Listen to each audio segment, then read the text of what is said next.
Hello, I'm Whitney Utley, and here's what I learned from chapters 1 and 2. Before I read chapter 1, I would use the terms race and ethnicity interchangeably, however, they are not. Race has no place in biology and is simply used to categorize people by what they look like.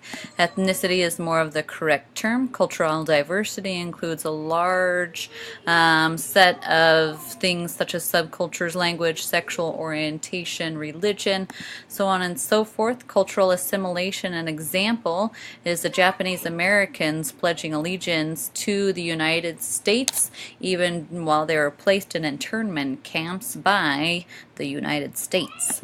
Multicultural education calls for total school reform. And chapter 2 in culture.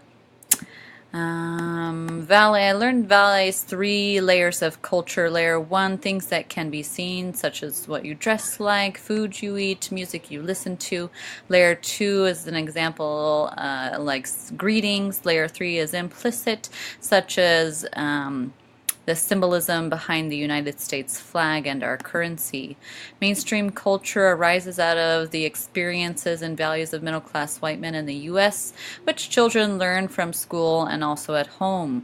Institutional racism can be reinforced by teachers who only adopt and teach from Western views. However, they can place value on their students' culture by recognizing them in lessons.